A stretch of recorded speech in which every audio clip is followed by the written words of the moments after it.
Hello, and welcome to our fifth edition of Educator's Corner.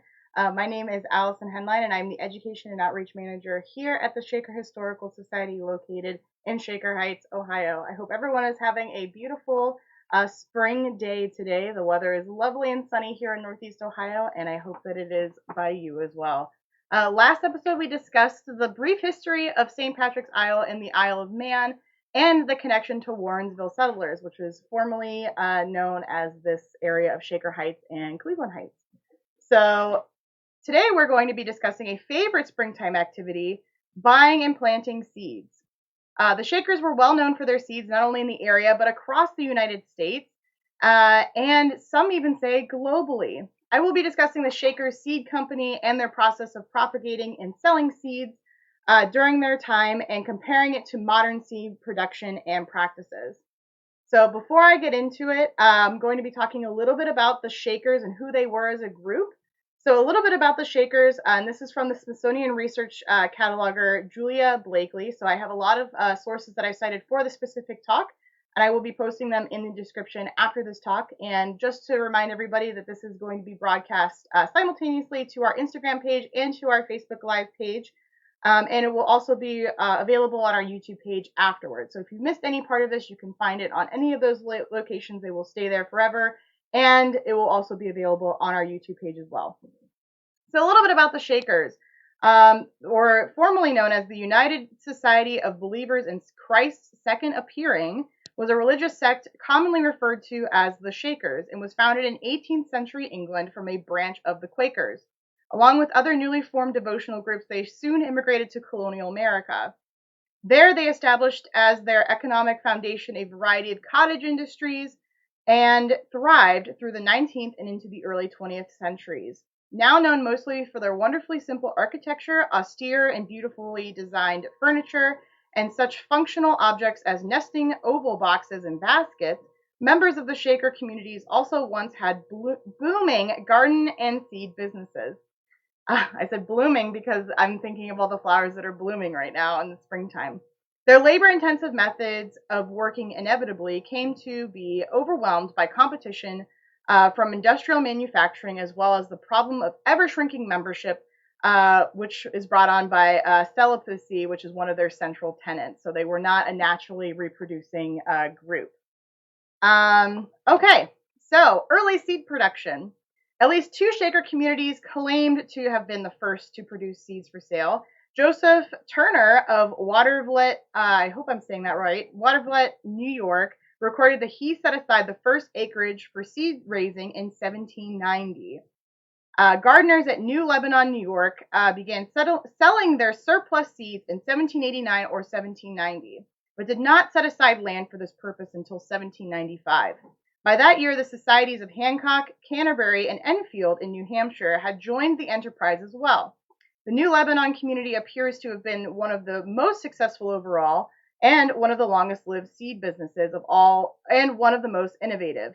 They came to refer to themselves in their advertisements as the Shaker Seed Company, which is a worthwhile one to mention, as that's something that we see all over our advertising. So this is something that was used to advertise the boxes and stuff like that. So I have some artifacts that I will be bringing up and using as props during this talk. So if you are curious about any of that, just stay tuned. So in America, Shakers were the first to develop the concept of packaging and selling seeds, and in 1794 launched a highly successful business known as the Shaker Seed Company, which I just mentioned. Prior to this initiative, seeds amounts were estimated and sold from barrels and burlap sacks. By 1835, a gardener's manual was printed listing the Shaker seeds and planting tips, and by 1839, they packaged a record-breaking 154,450 seed packets. So that's a pretty big number if you're thinking of 1839. That's a lot to do by hand. And thinking about expanding the seed venture, the Shaker's seed industry expanded and evolved into scientific plant-based venture, where they pioneered the systematic arrangement of growing seasonal varieties of herbs and methods of preparation. So not only did the Shakers make and purvey a lot of seeds and stuff like that, they also made herbal remedies, medicinal in use and in value. Pioneers in cultivating, collecting, drying, and packaging herbs for culinary and medicinal purposes, Shakers prepared herbs and roots for sale for the supply and convenience of apothecaries and druggists, beginning around 1820. So 10 years later, the Shakers medicinal industry had become widely successful and herb catalogs were being issued. Shipments were being made to London and Paris. So one of the herb catalogs, this is a catalog for a vegetable garden, but the catalogs would have looked something similar to this. This is a reproduction. This is not an artifact in our collection, unfortunately. But this is actually from Mount Lebanon, New York. So not from the North Union Shaker colonies, although we do have some here that we believe that could have been used by all Shaker communities, regardless of where they were located. So this is a it says amateur guide to the lower flower and vegetable garden, and this is from Baynard, Mount Lebanon, New York. So this is one of the guides. This is what they would have looked like, and I will talk about that in a little bit too. So let me see here. Where was I? Okay. So by 1850, the Shakers herb and drug industry had far surpassed any other competitors, due in large part to the high quality of the products on which the pharmacists and physicians depended and which they recommended to the general population. As Shaker seed businesses in the United States grew from 1840, printing firms outside of the communities were employed to keep up with the demand. This also leads to more creative design and artwork being incorporated into the advertising and marketing of the seeds. So this is where I bring up where I showed you earlier, this beautiful illustration of how they would have been selling their seeds. This is Shaker's Genuine Vegetable and Flower Seeds from Mount Lebanon. So as you can see, the artwork is pretty intricate. It's all designed and printed in a very sophisticated way for the time. And also you can kind of see the design work that is done in the catalog itself. Again, this is a reproduction. This is not an original artifact. But all of these designs, even on the back and within the catalog itself, all of these intricate designs of the seeds that you can purchase and all of the beautiful, bountiful pictures. So again, reproduction, this is not an original artifact, but something like this you could expect to find when you're looking for these sorts of artifacts. Now, I do have some interesting seed packets that I want to talk about since we mentioned how they packaged seeds. So these are the paper seed packets. You might recognize these, not a modern invention, but a modern take on a historical seed packets. You can go to any store, pretty much anywhere, Walmart or any other large box store, or even online you can sell seeds. They have them packaged usually in a paper package. That was the Shakers. The Shakers came up with this packaging technique to sell these rather than in burlap sacks. They just figured it would be easier to sell and easier to give away. So this one is for Shaker's early Tom Thumb dwarf peas. And they have instructions on them similar to how you would find on modern day packages for seeds, which I think is pretty interesting. So this is an artifact in our collection. And then these two we have on display for our education collection. So we do have an education briefcase that we send out to schools and to groups. If you're interested in booking one of those, you should email education@shakerhistory.org. So this one is also Tom Thumb early peas, and this one is a Bassino beet, and this is again in our collection. These are how they would sell. This is what their seed packets would look like. It's a lot different than what our seed packets look like nowadays when you think of like modern burpee varieties and things of that nature. So, following the Civil War, increased competition resulted in the Shakers using the word genuine in their advertising, as products from the communities were considered to be of the highest quality, which was their best selling point. The integrity of their seeds was their best selling point and what people valued their seeds for, and their herbs. They also used various and effective marketing techniques, including seed boxes meant to be displayed on the counters of country stores. So these containers had compartments for assorted Shaker vegetable and flower seed packages with a hinged lid to be propped open to display broadside detailing with contents within and an image of a bountiful harvest, promising the purchaser a similar reward. So I actually have a seed box with me today. It's what I've been resting all of my things on. This is in our permanent collection. This is an artifact. So this is a Shaker's Genuine Garden Seeds. So this is a real artifact, and this is from Mount Lebanon. So if I can just open this easily here. So again, this is an artifact. This is one of a kind. So inside you can see that this is where the packets would have been. And this is just a hinged lid. It's got a little chain that would be propped open. And on the inside would probably be you can see where the remnants are of the paper one down in this corner. There would have been a paper advertising poster to let the buyer know what seeds were in there and what their costs were. So that's what this little printout here is. This is what would have been on the inside of this box. And it would have showed the buyer, the purchaser, what seeds were available and how much they were. Typically around 5 to 10 cents.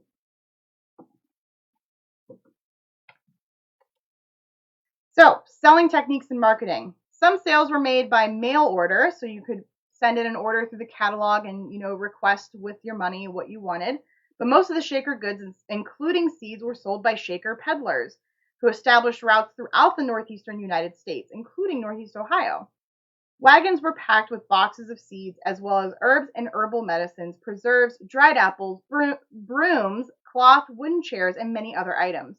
Goods were sold door to door, village to village, or provided to shopkeepers in consignment. It was by bringing their goods to rural communities that the Shakers were able to dominate the seed market in the United States for the first half of the 19th century.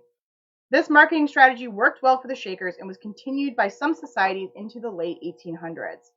The Shaker seed box became a fixture in many general stores across the eastern United States. A typical seed box held about 200 packets, selling for 5 to 6 cents each. So I said 5 to 10 cents. I correct myself. It's 5 to 6 cents each.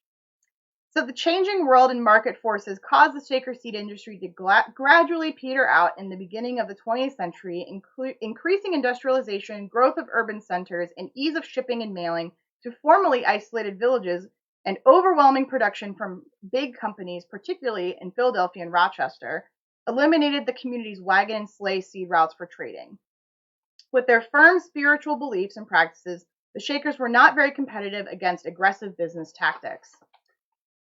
And then today, seed production is a heavily specialized industry with several farms selling to wholesale companies for specific seeds. This is where I wanted to talk about GMO seeds and a lot of different seed companies, especially if you're thinking about larger agricultural means, so things that would be grown for fodder for animals or animals to consume. A lot of those, there's a big push for GMO seeds not to be used. There's a lot of information out there, and I encourage every single one of you to do your own research regarding GMO, which is genetically modified organism, or genetically modified fill in the blank. So GMO seeds, I encourage everybody here to do their own research on GMOs. Agricultural productions of seeds for corn, beans, and grains still exists as a farm-based business, but is a larger wholesale venture nowadays. So when you go to the store to buy any seeds for your garden, or if you ever go to any sort of agricultural store or garden store, a lot of the same techniques that the Shakers utilize to advertise their seeds and to show off their seeds to the public through their marketing tactics are still used today. So this box, it might not be a box in your store. It might be an end cap, or it might be some sort of rotating, I don't want to say turnstile, but something that you can kind of easily go through and peruse. This tactic was used by the Shakers first and foremost as an easy way for somebody to find what they needed. And also catalogs. I know Burpee still puts out a catalog because I purchased my seeds personally through Burpee. This is not sponsored by Burpee Seeds. But it is a very interesting way that they started this catalog industry or were one of the first to start this catalog industry and one of the ones to use it to its full extent. So it's very, very interesting stuff. And I really do love the history behind farming and seed production. Like I said, initially they weren't planting plants to make seeds. They were planting plants to be self-sustaining. And then whatever they had left over, they would use for themselves for the following year. But nowadays, or as they progressed, they started seeing this as a venture for them to, bring more money into their small society. So if anybody has any questions, I encourage you to ask them in the comments or in the chat below.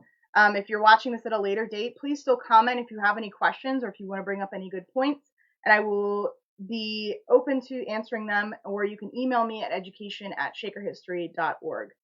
So it's just one of these things, wrapping up. If you enjoyed this discussion about seeds and the history of Shaker seeds, and want to get into gardening this summer season, consider renting one of our raised garden beds at the museum.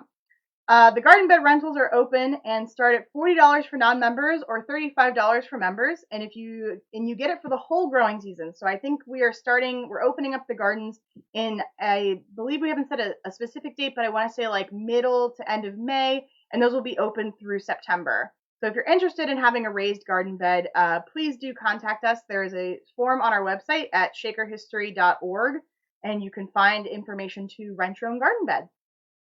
And did you also know that, speaking of seeds, this is what this whole conversation is about today, you can borrow seeds from the public library. I say borrow because I don't think that they expect anything back. But the Shaker Heights Public Library, as well as other libraries in the area, are partnering with the Cleveland Seed Bank and offering to the public seeds that patrons are free to check out. And they can check out up to 5 seed packets per month from a selection of 24 different organic open pollinated vegetable, herb, and flower varieties. It's also worth noting that the Shaker Heights Public Library is officially open to the public. You can go in and peruse at your leisure, and you can check their website for their hours and information regarding that. But if you are looking for some place to, try out some organic seeds and support the library and the Cleveland Seed Bank, make sure you go and check out the Shaker Heights Public Library and their wonderful selection of seeds, which is pretty interesting.